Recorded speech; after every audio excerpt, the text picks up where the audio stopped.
Nail or beauty school was just the beginning, right? What on earth do you do now? Welcome to the Salon Success Podcast with Monaco Nail Academy. Our topics stretch beyond nails and into all things salon related, business, marketing, and social media, and at the very least hits you with real, honest stories about our experiences. This isn't school, this is real life, real business, and really freaking hard work. Before we get started, wherever you are, thumbs up, tag a friend in the comments, or hit that share button and support small business. Hey guys, Penny here from Monaco Nail Academy, and today I'm joined by Pat. Hi. And by Mel. Hi. And we're going to be talking about loyalty programs, which I'm very passionate about. And just a reminder, before we get started, please use my code PATSITIVE, which is spelled PATSITIVE. You get 10% off all courses, and I get a kickback from these enrollments, and that's how we support the production of the podcast. So please use the code. And Mel has a code as well. I have to share. I do. It's Jungle Nails. So you can also use mine. So before we get stuck into this week's topic, let's revisit last week. Mel, what were we chatting about last week, and what was your highlight of the episode? Last week we were just talking about just start already. Like, stop putting all these blocks in your own way and just start already. The highlight of my episode, which these guys will already know, is what Carl said. Oh my God, it made my heart like the Grinch. It made my like, oh, I needed someone to tell me that when I started. So yeah, go back and listen. But what he said was literally what you said. That's what's cracking me up. Like, when I say stuff to you guys that are listening, I'm literally talking to past Mel who needed to hear those things but didn't get to hear them. So I'm telling them to you guys from me, from Mama Mel, the younger versions of my own self who needed someone to tell me, just do it. It's okay to make mistakes. And I think as well, like, if we say it to you, you're like, oh, yeah, but you're my friends. You have to say that. Whereas, like, you don't know Carl as well. So then it's like, oh, you believed in me. Yeah. Oh my God. Yeah, pretty much. Pat, last week's episode was a request of yours. So what was your highlight? The funniest thing for me was that I requested this because I was like, I really need to get my ass into gear. But then by the time we recorded the episode, I had already gotten my ass into gear. So I was like, maybe a bit redundant, but not, because I still got a lot out of it. Like a reminder to sort out my bookkeeping. But also it was just really reassuring that we are all on a journey. It doesn't have to be perfect. And if you could prioritize anything, get good at photography and videography, because that will make a big difference in how you see your own work. Because even if you made did a really good set, if you take a bad photograph, you're not going to think it's a good set. So get good at taking photos. The end. Back to you, Mel. Okay, so from getting Pat's ass into gear to loyalty programs, one of my favorite topics. So the traditional loyalty program involves a stamp card and a free service, right? Like, that's very, very common. Like, you get every 10th service free or something like that. If you already have a loyalty program in place. My first challenge to everybody listening, and to Mel and Pat, but I don't think they do, is to work out the true cost of it. So let's say your loyalty program is for every 10th service free, and that service is a gel polish manicure worth $50. Just run with me because it's easy maths. So then those 10 manicures were worth $500 total. You gave one away for free though, so you made $450 for the 10 manicures, not $500. Compared to the actual value of $500, that $450 that you got is at a 10% discount. So in effect, you giving away one free manicure was the same thing as you having given a 10% discount on every single one of those 10 manicures. If the manicures were $50, you've actually made $45 on each one. So the first question is, are you okay with having charged $45 for each manicure, or did you make them $50 for a reason? So I know this isn't the first time that Penny, you've talked about this, because I remember listening to this, something like this, in one of the podcast episodes before. So hint, hint, people, even if it's like a few years old, there's still so much gold in there. And so for that reason, I do not have a loyalty program like that, because I was like, no, I am not going to discount my work for no reason. Because people were going to pay, if they were going to come see me 10 times, then they they're not coming to me to get that free manicure. They're coming to me because they want to see me, right? So it doesn't make sense. So I've done something different, but we can go back to that later and just continue with this conversation. Yeah, so I mean, for all of the people listening who are like, yes, I'm fine with that, I want to phrase it a little differently to see if it changes your mind. So if you charged $50 per manicure, that's your price. Would you be happy to go down to the shopping mall and buy a $5 gift for every single client that you see? So a necklace from like a fashion jewelry store, one of those cheap tops from H&M, a king size block of chocolate, like 2 things from the $2 shop, a whole bag of cookies, all those things are $5 or less. So if you had 20 clients booked next week, would you be happy to go down to the shop and buy 20 of those things on a Monday to prep for the week ahead? Would you be happy to buy those things for your client? Or would that seem like a lot? Like, you factor so many things into the budget and into your pricing, but now you're effectively buying your clients gifts. Like, if your goal is to work 20 hours a week, say, for example, because it's easy maths, that's 87 appointments a month, because there are 4.333 weeks per month, which means if you're prepared to do a 10th service-free loyalty card, you should also be prepared to go down to the shops with a $433 budget for gifts for your clients on the 1st of every month. If you wouldn't do that, you shouldn't be doing the loyalty card, because it's the same thing. And honestly, the client would probably value the gift more. Even if it was crap, they'd be like, what? A gift? What the heck? That's so fun. And they care way more about that little surprise than about like 10% off that they were going to get anyway. Agreed. I've never done one. I don't really know why, but I do remember when I first started training, hearing you say what you pretty much just said, and I just kind of discounted it out of my brain. Because when I think, like, the only thing I can think of in my life where I get something for free after so many is the sushi shop. Like, when you go and you buy 10, you get one for free.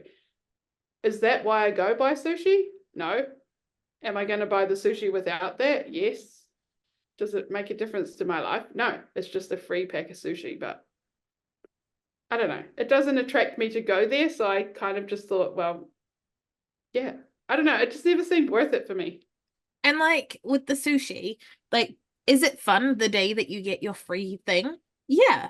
But is it the reason you go? No. Like you said, you were going to go anyway. So like that means that the client was going to give you that 10th $50 anyway. Like, I can promise you, no one came to you and spent $450 on 9 manicures just to make sure they got a free one. Like, coffee cards work because you can get coffee anywhere. Like, on every corner, you could get a coffee. You might have a favorite place to go, but if you're in a rush, you will go anywhere. A coffee card with 1 stamp is worthless, but if your habits allow you to get to like 3 or 4, you can sort of taste the free one, and then that card does encourage you to return to that place. Like, if it means just going 1 extra block so that you can get a stamp, then that might encourage you to do that. But like, do you even know the name of the last 3 places you bought coffee? Because you probably know the name of your favorite place, but also coffee's just coffee when you really, I mean, it's not, but like when you need it, coffee's coffee.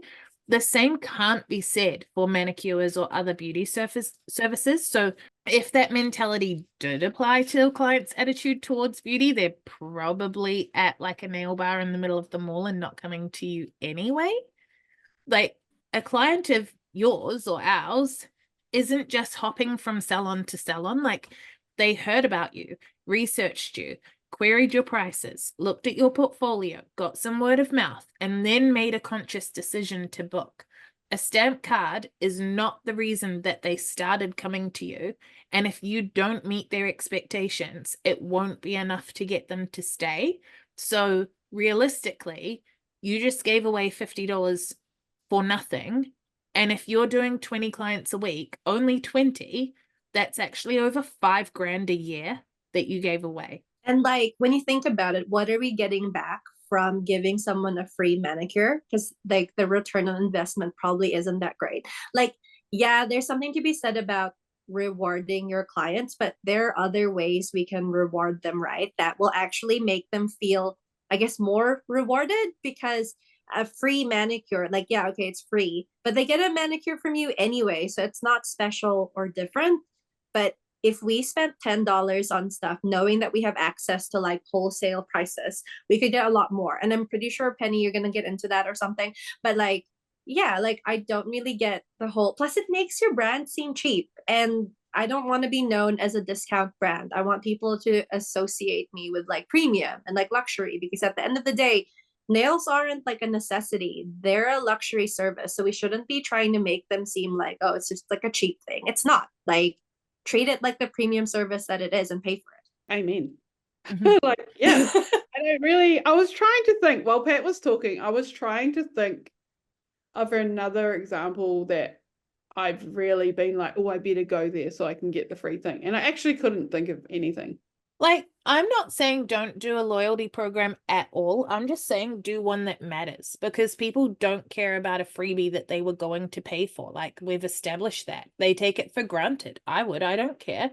Like, we all know that my clients get free coffees from the cafe across the road from my house, and the cafe across the road keeps a stamp card in the register, like with my name on it, and all of the coffees that my clients get go on my stamp card, but I don't even know about it. Like, half the time it's like Pat or Lily or someone will go across the road to get us all coffees, and then they'll come back and be like, your one was free, you had a stamp. And I'm like, oh, okay. And then I keep working. But I don't care. But like, the thing as well is with something like a stamp card, your clients, not only do they not care, not only do they take it for granted, they're also not mentioning it to their friends when they talk about you. Like, no one is like logging on to this podcast call and being like, oh my God, Mel, Pat, guess what? I got a free coffee yesterday. I don't give a shit. I already drank it. It's in the bin. Like, I would probably post that I got a free coffee. When was the last time you got a free coffee? I never go places that I don't accumulate the points, but if I got one, I would post it. I got what I mean chips. is like, that's what I would share. I would get free chips, but they would just give it to me for free, and I would get excited about that. But I wouldn't try and get like, that's because they gave you a gift. Because yeah, you weren't trying to I'm get agreeing it. with you. With the, like, a few episodes ago, we were talking about high value versus like low value marketing. If you're going to give $5,000 a year away, do it for something they will talk about. Like, what would your avatar talk about? What would you talk about? Like, what would really surprise you and knock you off your feet and impress you enough that you would tell someone or post on social media or like give us free marketing for us having given you this thing?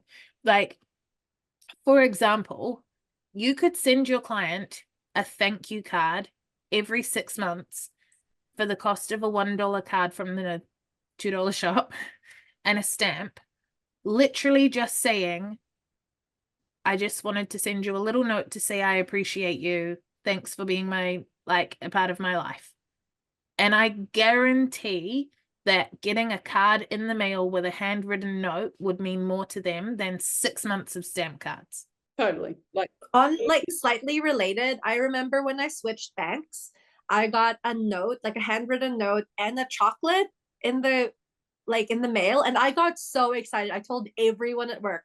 And then one of my colleagues was like, he was like, that would have cost them barely nothing, and why are you so excited? And I was like, because it made me feel special. Like, it was so small, but it made me feel so special. I got a little heart chocolate. So shout out to the bag. It's like how the best part of buying a house is getting the free bottle of wine. Like, I have only ever bought one house, like the house I live in. I don't like wine, but all my friends had bought houses way before I did. And so I knew that, like, when you move into a house, they leave a bottle of wine on the kitchen bench for you. And I was so excited to get my present. And then I think Pat drank it like 3 years later. Did I drink your wine? Like, I'm pretty sure, like, one of the times that we were all sitting around drinking and you guys ran out of alcohol, me and Carl were like, please drink the wine that's still in the fridge. Like, we don't want it. And it was literally my move-in wine. You never said that. Because we wanted you to drink the wine. Doesn't care. That's the whole point. But I'm still talking about the move-in wine. Shout out to Richardson's Real Estate. Like, that's the most fun part about the day you get the key, other than getting the key. There's no other fun part to buying a house. It's so not fun. It's the worst. Yeah, it's so traumatizing.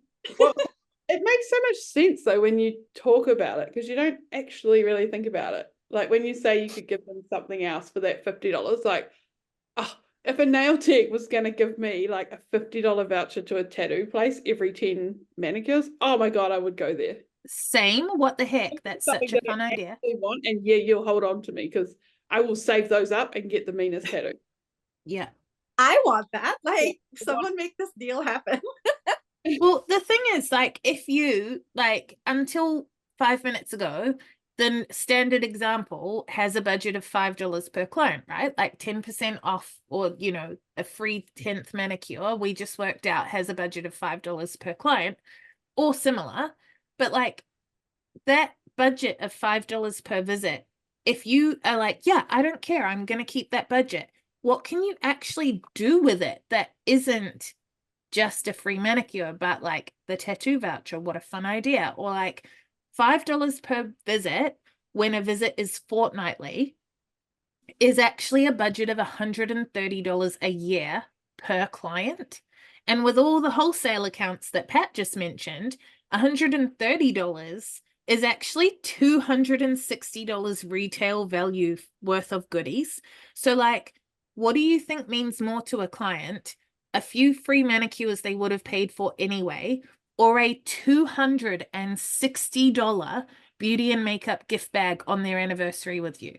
Like, that's crazy. Like, I don't spend that much money on like anyone for presents.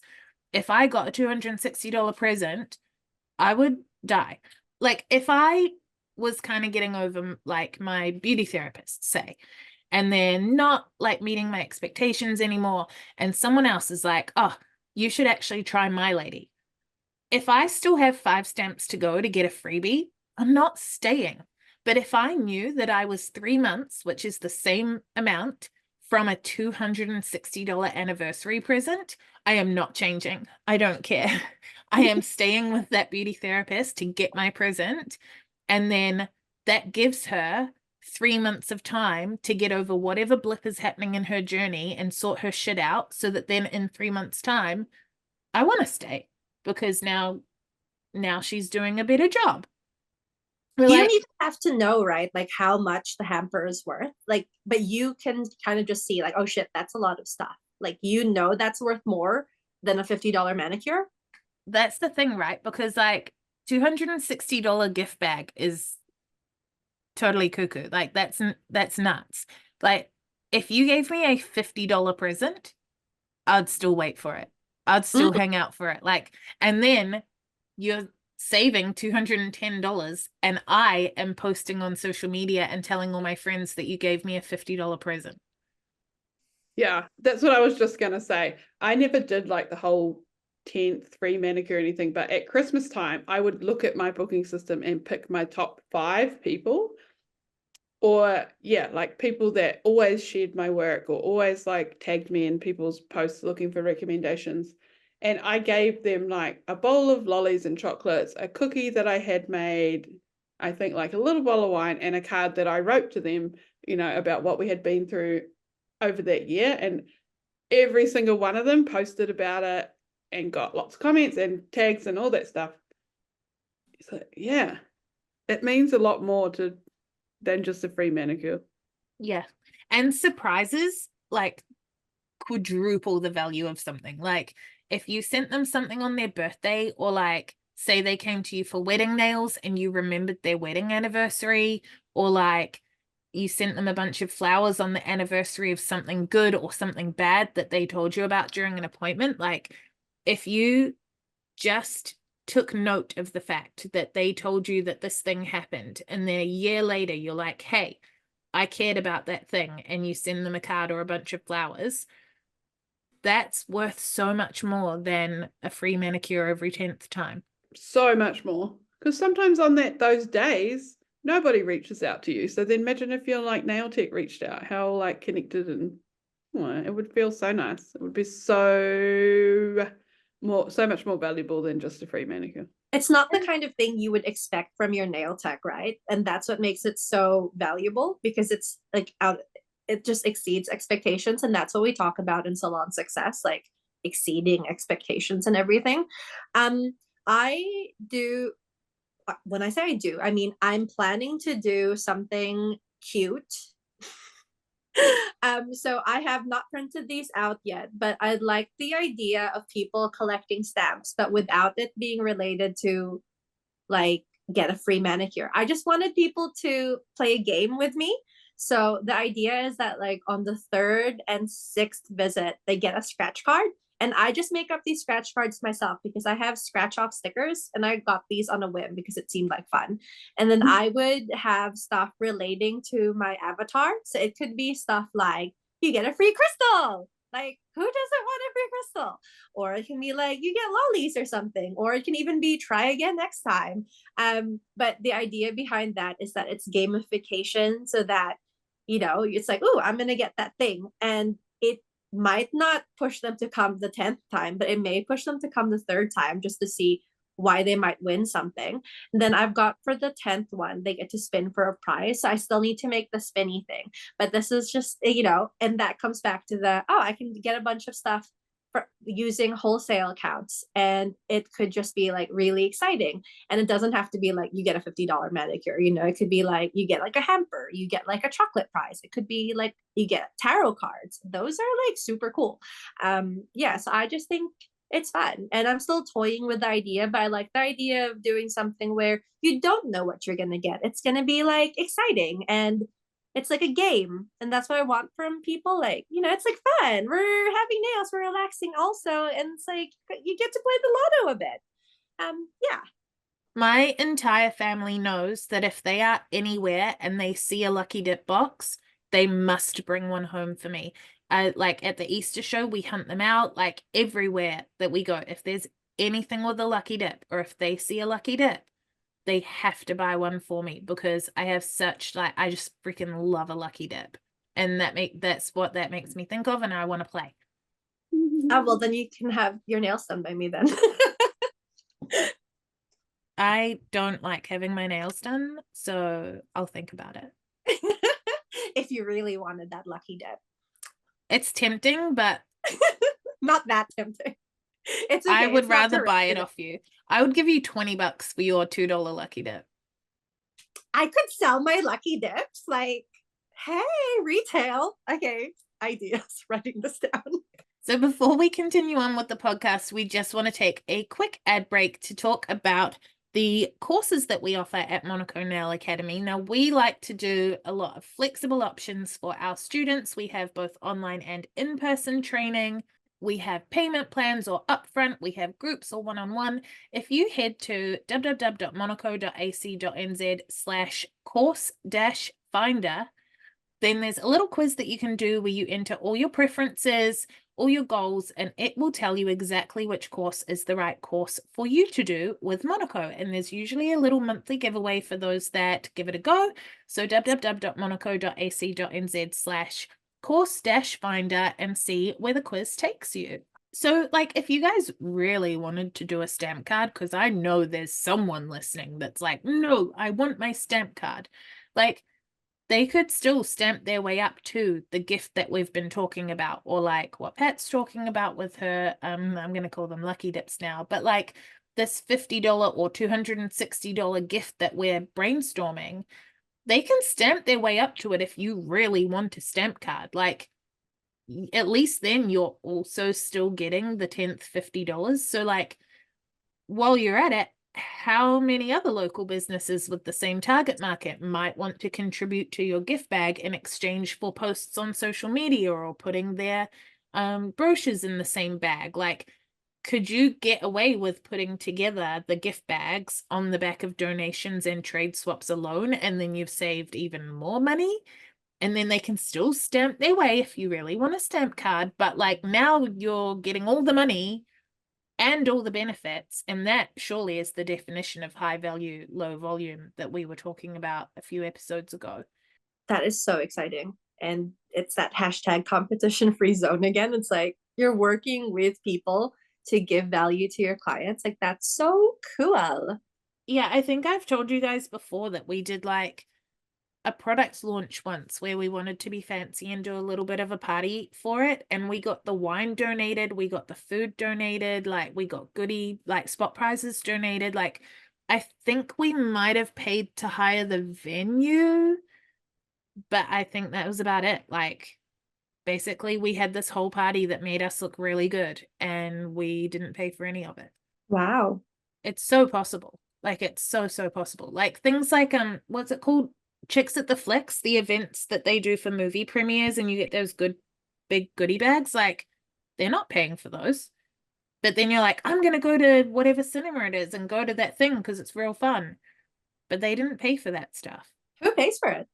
All the people donate it. Like, sometimes that it's like got magazines and novels and chocolate, and all they've done is exactly what I did and gone out to the PR companies and been like, hey, who wants to give me 100 magazines? Who wants to give me 100 of some book that's not selling? Who wants to give me 100 of a new chocolate bar? The detail of the book that's not selling. Like, well, you know, they didn't print the one that they're getting paid for. Have you listened to any part of this podcast? We don't give things away when we're going to get money for them. that's true. Yeah. Okay. You give away the thing you're not getting money for. That's so funny. Oh my gosh. Alrighty, so we've had a lot of food for thought. What I want you to do next is work backwards. So decide how much you are willing to budget per client per visit, because originally a lot of people go in blind being like, yeah, every 10th one free, that's what everyone does, and they do that without stopping and thinking that that value is actually $260 a year or whatever it is. So what if we work backwards instead, and you decide how much you're willing to budget per client per visit, because you're not giving the gift every visit. So a $2 budget rewarded every 5th visit is a $10 budget. Does that make sense?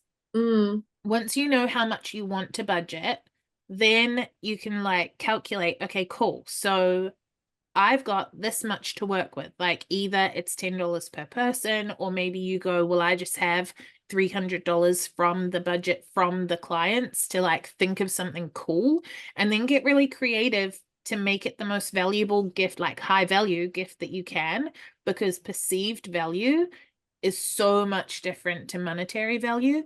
So if you like, you know, okay, well, I've got a $10 budget per client this month, or maybe you go, okay, I've got a $300 gifts budget this month, and it's still based on $2 per client, but you add it all together and you're like, okay, I've got $300 to work with. What am I going to do?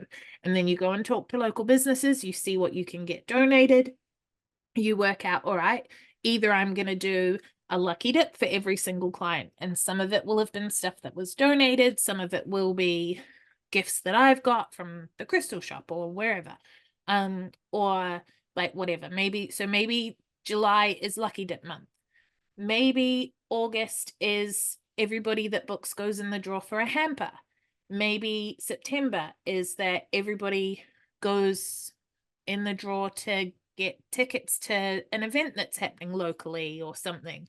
Or maybe then in October, everybody gets a present, no matter what. Like, what is the most creative thing you can do with the budget every month or every quarter or whatever you want to do? Just rewind and go back a few weeks and listen to the high value, low volume episode that won't even be named that, so you'll never find it. But like, what is the most creative thing that you can do with that budget in a way that will make people talk and post on socials and tell their friends and come back? Because the loyalty card is not it. I think it's really just processing it, right? Like everyone just knows that loyalty cards are the thing you do. So it's very confronting to be like, is it really the thing to do? Yeah, so I have like even more ideas now that we're having this discussion, because I'm like, oh, so if I'm doing my whole lucky dip thing, scratch cards, whatever, like there are other things I could be doing as well. And that's pretty exciting.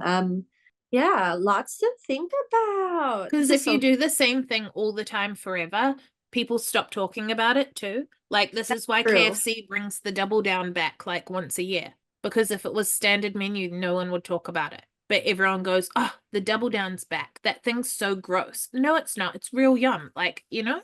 That's so true. Even with your wheel spin, maybe the wheel spin is every 3rd month. You go, guess what? We're doing a wheel month this month. Like, so now they're talking about it again. And then on the 1st of the month, they're going like, when's my next appointment? I guarantee what would happen is if you had a monthly thing that changed, people would be sitting to rebook and they would be like, when's my next booking? 28th. Do you have anything on the 2nd? I want to know what next month's thing is. People would do that, guaranteed. Okay, note to self. That's cool. So like, let's say I had it on my business card, then I wouldn't give that to everyone. It wouldn't be an all the time thing. It would be, you just have a box of business cards that go out on that. Well, if you're doing it where people are collecting stamps, then that kind of needs to be an all the time thing. Or you could do bingo. Your stamp cards could be like, there's a lash treatment and a manicure and a nail art and a pedicure, and they just have to collect one of each to get this prize. Ooh, I'm writing down bingo. And maybe the prizes change every month. So maybe they have 6 months to complete their card, but like the prize, if you complete the card in March, then the prize is this. But if you complete the card in April, the prize is this. And then when they go like, oh, what's next month's prize? And you're like, it's this. They'll be like, oh, maybe I'll get my lashes done so I can finish the card. Okay. Based on what that month's prize is going to be, because they know if they don't get it that month, then the prize will change and then they will have missed out on what they wanted. There's so much to think about. This is really cool. Like having themes to stuff. Yeah. It's just I'm so definitely fun. keeping lucky dips in some shape and form. Need to think about it. For sure. But they can change every month, or they can come and go and be like, maybe you have an Easter lucky dip, a Halloween lucky dip, Christmas lucky dip, and then in between you do different things, or, you know, there's ways to do it that keep people talking. That's so cool. Yeah, like you can have themed lucky dips. That's quite cool. Like, yeah. Okay. Just taking notes. Or like St. Patrick's Day, it could all be like citrine, because it's like abundance, and there's the pot of gold at the end of the rainbow, and then you have a little like rainbow, and there's the pot of lucky dips, and they're all citrines in there. That is so cool. Rainbow themed earrings could be a thing. Yes. Yeah. Okay. Pride Month lucky dips. Pride Month lucky dips would be really fun. That would be really fun. Like rainbow everything. Could be stickers. Yeah. People love stickers. Like, I want a sticker, but I hate them because where do I put them now? But I still want one. Some people have sticker books, so. I had the best sticker book. I had one for my puffy stickers and one for my flat stickers. You can have them again as an adult, because apparently you can get those, so that's cool. You could partner with a tattoo artist because they sell prints, and that could be part of the lucky dip, because like the prints aren't that expensive either. Yeah, but they're so cool and they're so pretty. I love artwork. I would do a lot of things to get in a prize draw for artwork. Also, think about your target market and what she needs. Like, so I forgot her name. Marissa. I was thinking Muriel, and I was like, that's not it. Like, Muriel is like someone else. Like Marissa, yeah, she's really someone else. Muriel might be Mrs. Smith's first name. Could be. Yeah. If that doesn't make sense, you need to go back and listen to previous episodes.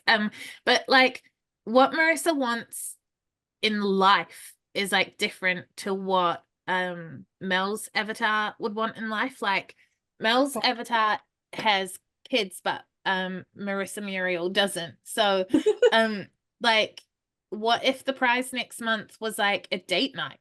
Like, what if your budget is enough that you can give someone 2 movie tickets and like a pizza voucher, and you are giving them like a date night? Or like there's just you know so much about your avatar that, like, I mean, with Mel and the tattoo voucher, that's so fun too. But like what would actually improve your avatar's life?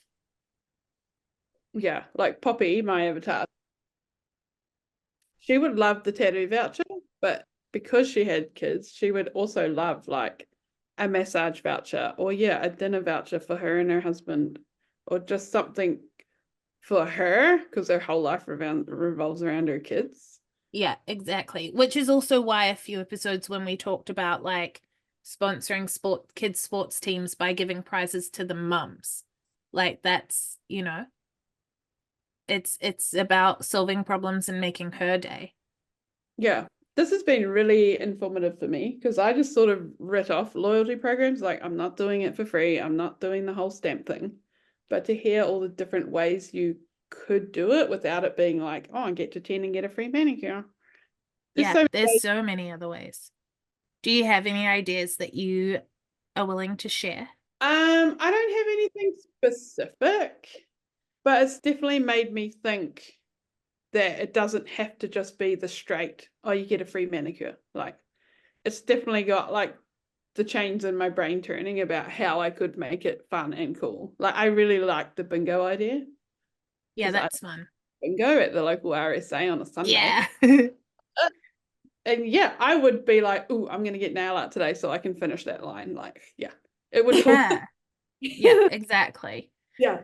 Or like your clients that always get like similar color, like they love their pinks or whatever, and then you have like a like cool color on the bingo to get them to go outside their comfort zone, or like, you know, there's fun ways to do it. Just before we wrap up, I just want to take a quick minute to remind you that if you are thinking about becoming a nail tech, the Course Finder quiz at monaco.ac.nz/course-finder is a super fun way to put all of your preferences and goals into one place and have it spit out the best course for you to do. So monaco.ac.nz/course-finder, and there's usually a little monthly giveaway for people that give it a go. All right, so Pat, just before we wrap up, what's your number one takeaway from this episode? My number one takeaway is themed lucky dips. I don't know, like I'm really vibing with that idea, and I think that's really cool because you can have something different throughout the year or different seasons. So that sounds like fun without it being too overwhelming. So yeah, I really like that. I wonder how you could theme the lucky dips around the 5 senses. There's totally a way to tie that in too. I'm writing that down and I have to think about it. Okay. 5 senses lucky dip. Okay, that's a thing. I'm sure that's a thing. Like candles, like smell, incense. Yeah. Like all sorts. Okay. You could have people choose from the like sight, smell, or taste basket. Like, so it's a lucky dip, but it's also like there's 3 baskets to choose from and they're themed around some different senses. I don't know. It's all fun. I love it all. There's like so much, like so many variables to play around with to make it like fresh for people. That's so exciting. Yeah. And Mel, I feel like you kind of already just summed up your biggest takeaway, but do you have anything to add before we wrap up? Just think outside the box. It doesn't have to just be the boring old get a free manicure. Like, I don't want that. But if you said to me like, oh, it's May, it's New Zealand Music Month, you can pick one of these New Zealand CDs, I'd be like, heck yeah, I want one of those. So fun. Yes. I love that. Yeah, I want something cool that I'm not going to go and like buy myself. Like, I would not go and buy a CD from the shop of a New Zealand artist, but yeah, I would be very excited to pick one. Yeah, exactly. Alrighty, with that done and dusted, before you disappear, like our page or follow the podcast so that you don't miss the next episode. Pat, what are we covering next week? Next week, we are going to be talking about taking things personally. So that's going to be an interesting topic where we talk about, I guess, how to not take things too personally. Your summaries of episodes always crack me up. I'm like, there's nothing in here. So I'm like, I don't know what to say. You're so funny. Alrighty, well, with that enticing advertisement for next week, until then, check us out on Facebook, Instagram, and YouTube by searching Monaco Nail Academy, or follow our salons. Mine is Hard Lacquer NZ. Mine is Patsitive Beauty. And mine's Jungle Nails. Have a great week, and we'll see you next time. Happy day.